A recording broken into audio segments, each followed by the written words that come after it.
Hey guys, very Tarke tired here. Messed that up slightly. I've just done 6.5 hours of Patreon build reviews, and this is my last one, and then I'm free. We're doing an Ele Hit Ballista build for James. Funny enough, I actually planned out one of these builds recently. I actually started leveling it. Super powerful build. I just got a bit bored of the playstyle. I found it a little too passive, but would highly recommend it. Definitely a very good build for something like Simulacrum. Just because of the mechanics of the character. But anyway, let's get into what James sent to us, and then we'll break down the build a bit. Hey Tarke, been playing Ele Hit Hierophant since Incursion. Last league felt too squishy playing as Hierophant, so I swapped over to Champion. I'm still very new to building my own trees. Currently my problem is my damage. Happily going through my Atlas, but starting to feel my damage drop off when I push into higher Delirium maps. Looking to push to about 92, 93. Thanks for having a look. Thanks for the support, James. So, 93 was our goal then. So we're going for a 93 vibe. So I ended up being able to get away with running Quill Rain on my build, and it was a big DPS increase. So out of interest, it would be a DPS increase. So yeah, go Quill Rain.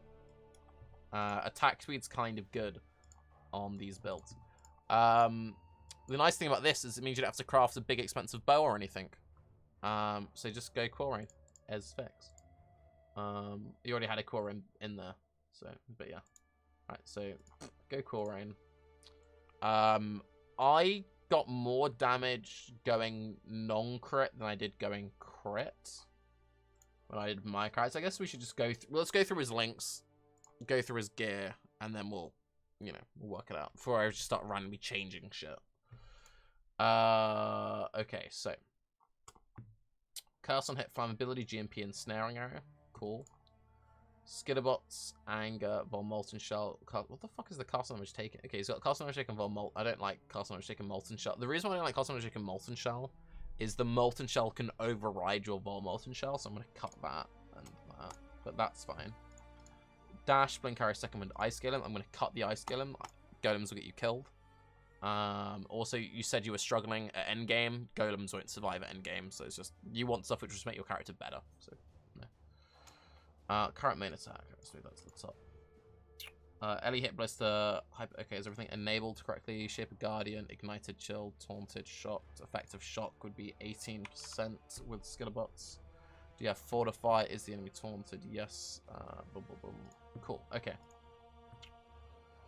Let's go for a 21 Ele Hit, because that's your main goal there. We're just spamming them so you can get it. Slower proj, that's a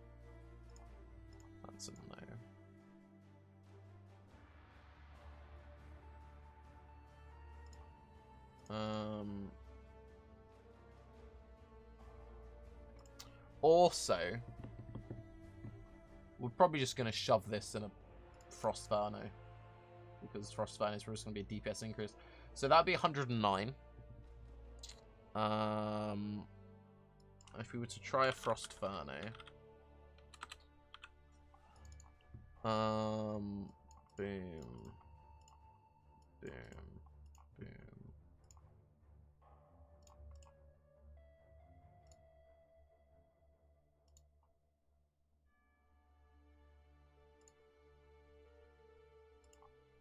Why didn't the numbers change? Real? Oh, right. Got baited. What?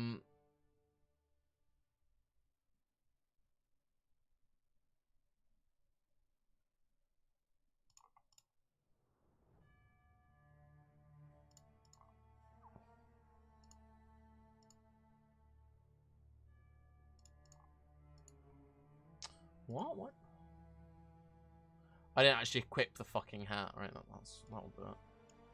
Right, so 1, 2, 3, 4, 5, 6. Sorry, I'm tired. So 6 without it, with the helmet equipped, on a 4-link, it's like the same amount of damage. You had triple Wise Oak. Ah, okay.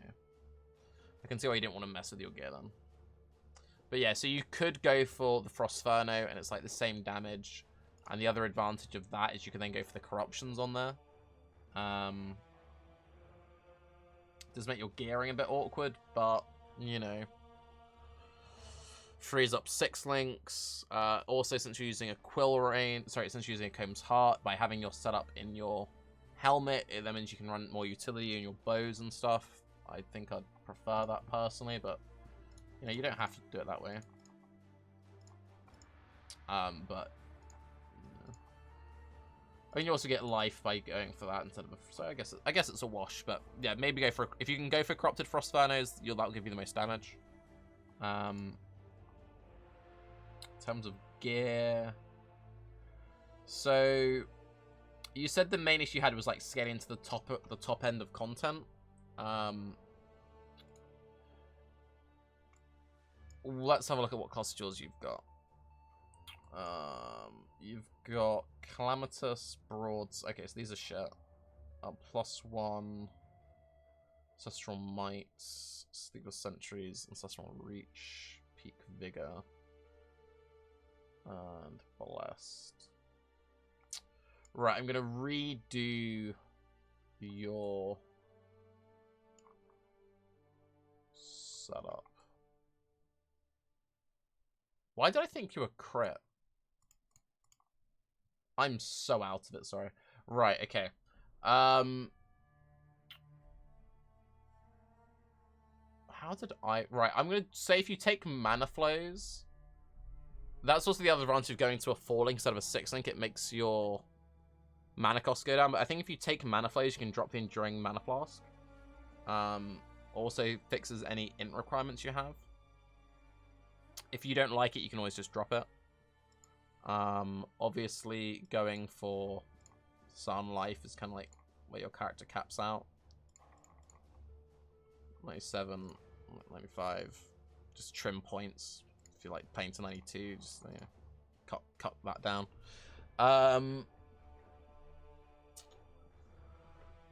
Right, on my tree, I'm gonna do this again from scratch because on my tree I went this way. And I'm just curious to see what, because there's so little you can actually fit into this build. Like I just find it interesting, like, just see it, because anyway, let's just see.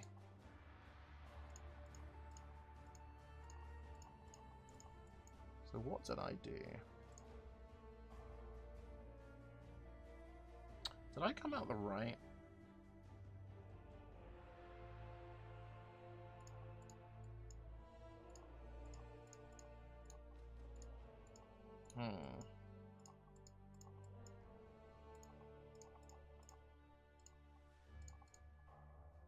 I like going through the chance to ignite just for stuff like combustion uptime.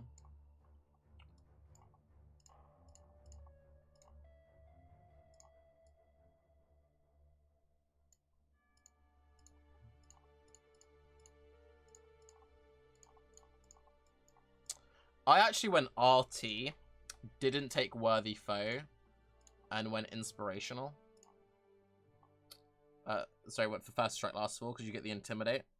And the damage ends up being not that much worse. Sorry, I don't know why I took Master Metal. It's slightly less damage, but you then gain the Adrenaline, which can save your life sometimes. And it's sometimes if you don't go for the so if you don't have RT, right, and you're doing that, you can have this awkward situation where sure you've got 100% hit chance when you hit, but you only actually have 70% hit chance to start with, so you can like fire a couple of dead shots before they get taunted. So I think I actually prefer this setup. If you do your tree kind of like this.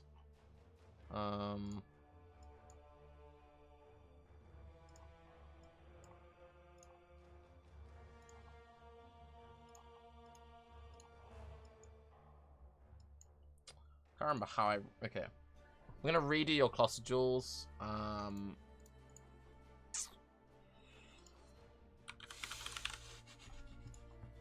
Right. I liked the fire one for the corpse destruction, chromator, and prismatic hearts. Display. 2 jewels. Add. Boom. You don't actually take that, but you can if you want to. For mediums, you get the +1 totem nodes, which was Sleepy Lad. Sleepless Sentries gives +1. And then you got a couple of options. I think having 1 Snaring Spirits is worth for the hinder. So I think one of them should have Snaring Spirits.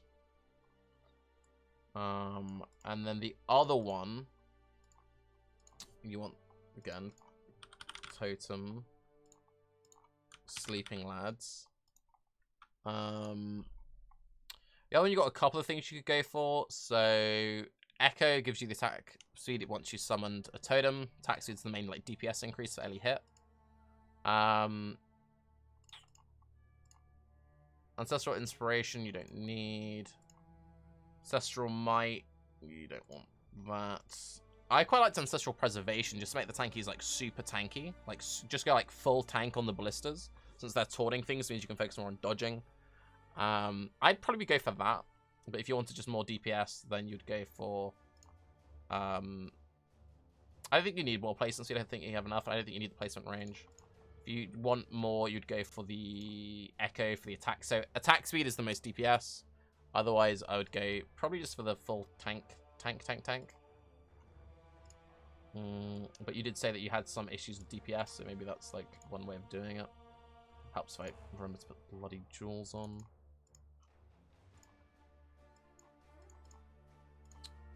Boom, boom, boom. Boom, boom, boom. And then I would want to go full ailment immunity, especially since you just talk about like doing end game, farming simulacrums. I've been pushing these on everyone, but they're just good, and that's why I've been pushing them onto everyone at the moment. And they also give a bunch of dodge and spell dodge, so they're just like, even just from a mitigation point of view, they're solid. Yes, you miss out on life, which sucks, but, you know, you can get life in other places. Alright. 99 trees. So now it's just cut back points. So this is kind of what I planned out, right? And obviously this is 2-point heavy. And the real question is like, where do you cut from this point? So the mana flows is great. Waggle ran mana flows on his Ballista build. You really don't want to be running an Enduring Mana Flask. So you just want to go for that. Going for RT might be too greedy. So maybe you go for the Worthy Foe instead. And then cut the routing over to RT. Use the Intimidate, sadly.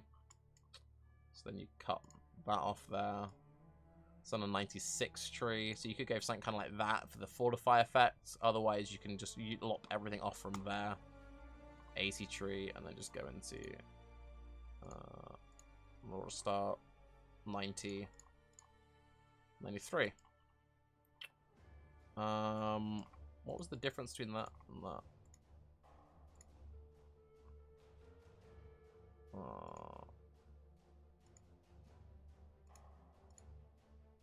Not much. Random fluff.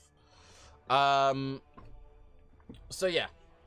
Probably going for something kind of like that. Would be tempted to do the whole RT thing, but whatever. Would definitely go for this setup on your jewels though. So this gives you 60% chance to avoid elemental ailments. Anoint Crystal Skin gives you 75%, and then you just need to craft avoid ailments on either your helmet or your gloves, and you have 100% ailment immunity. That completely frees up all of your flasks. So why is completely freeing up all of your flasks so powerful? It lets you run unique flasks. So you can run Wise Oak for mitigation and penetration as you are. It then means you can do Granite of Iron Skin and a Jade of Reflexes. And still get like grounding and all this other stuff. You don't have shock removal, and shock is super spooky, and it's very easy to get shocked by simulacrum at the moment. So I'm just going to remove all of these flasks and redo your flask setup. Did you have bleed removal on anything? No. Flask, life, Catalyzed or divine, either or. Seething. Catalyzed for eternal, seething for divine if you go that way. Staunching. To build. So now we need warding on there. I'm really liking phasing at the moment, so I'm gonna put a quartz flask into the build. If you don't want to run a quartz flask, you could instead then run.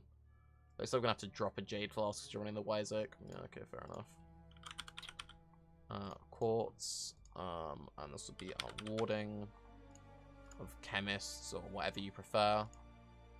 And then quicksilver, adrenaline, and a granite. Do you have more armor? You have more armor than evasion scaling. So a granite of iron skin.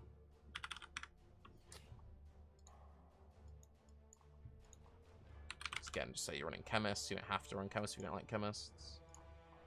And then quicksilver of adrenaline.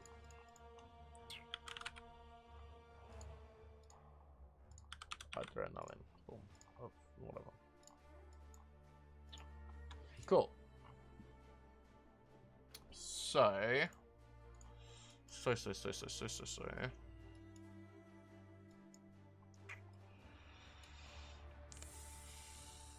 You still have like 6.8k life without going for life small jewels. Level 93.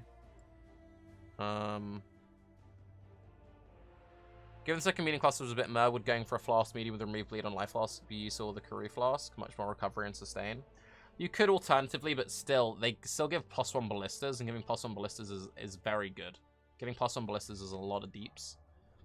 And also each ballista gives you 100 armor, so it's good.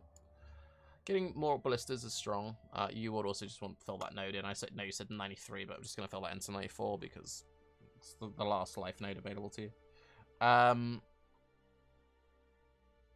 I feel like I spent way more points when I planned this out for myself. I don't know. I think it's because I was fitting in that whole RT thing.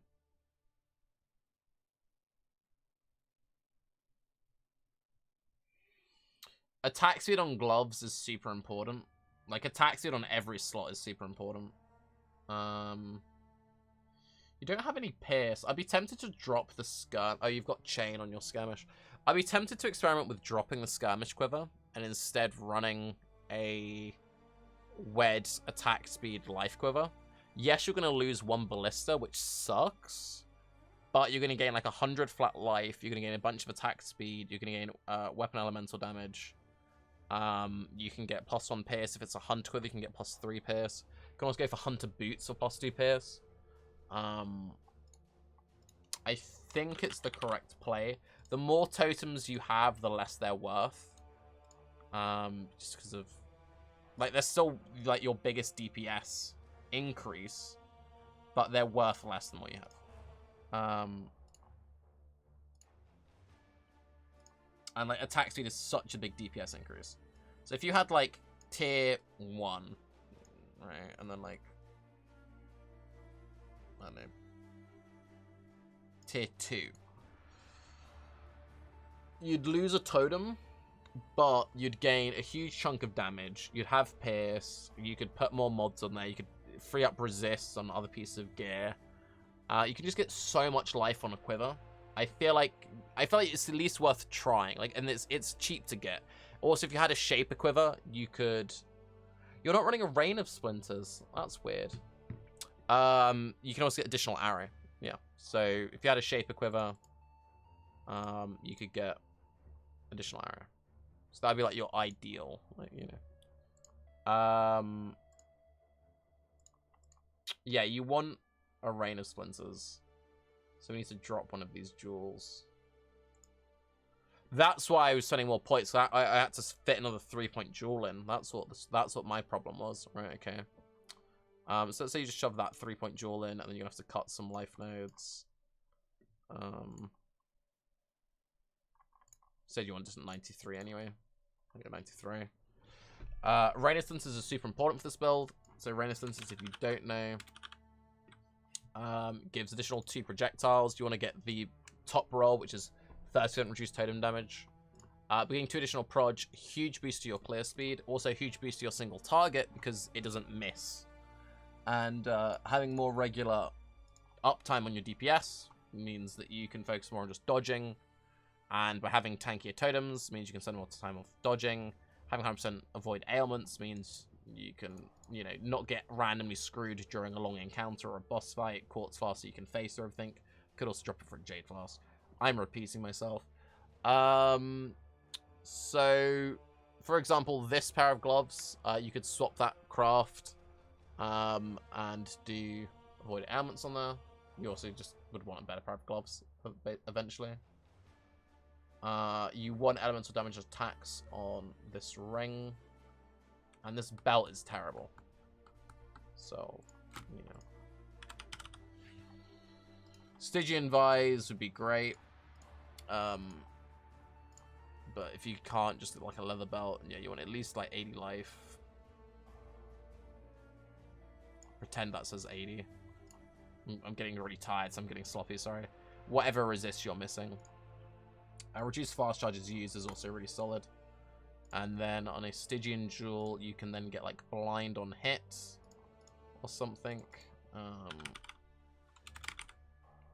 So then your lads are both taunting everything and then blinding things. You want life.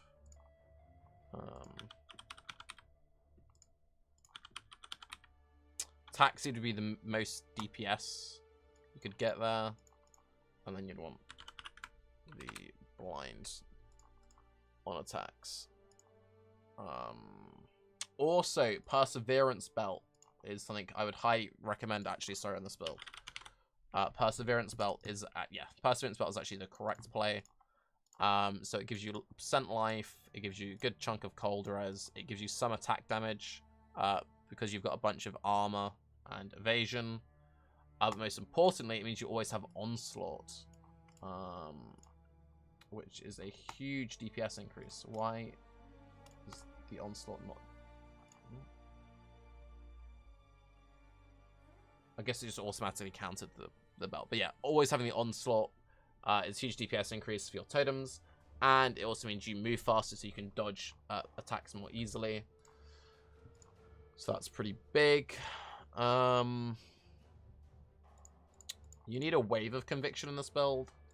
I'd sooner run a Wave of Conviction flammability.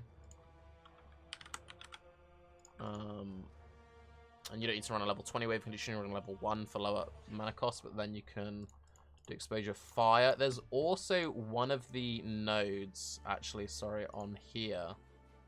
If you don't want to manually Wave of Conviction it, on the large jewel that we crafted, instead of Prismatic Heart, you can get Corrosive Elements, where your totems will automatically apply fire exposure for you. So if you don't want to have to manually proc it, you can do it that way as well, but fire exposure is super important. It's a big DPS increase. So if you don't run the Wave of Conviction, run that instead, and then you could stick with the Ensnaring Arrow if you'd like. You could also just do like a Rain of Arrows Cull.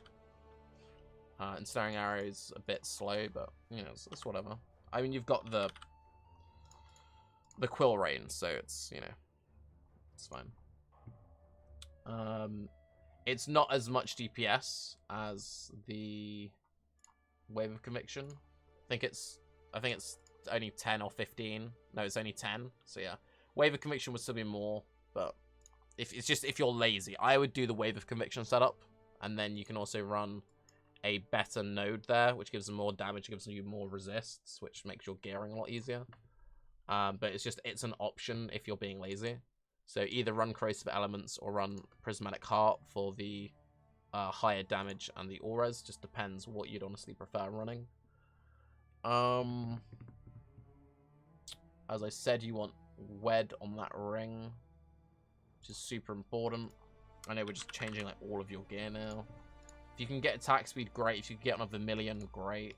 And you'd want like just that. You could also just go for a Warlord's ring. For flammability on hit, and that also then saves a bunch of links. I'd probably just want automated. So let's say you didn't get a Warlord's Million, so you just got like a Warlord's 2-stone ring. anything, like, with this build, it's like you just want to automate as much as you can so that you can just focus on just dodging. And also it lowers your int requirements because you then don't need anything with int, which is nice. Boom, boom, boom, boom, boom. Fun Billy on hit. And then any wed, ideally. You might struggle. Getting flammability and wed on the same ring is like the jackpot, but I guess you could just always just do crafted life. So crafted 55 life. But yeah, that would be like the jackpot ring if you could get that. But that might be a bit unrealistic. Yeah.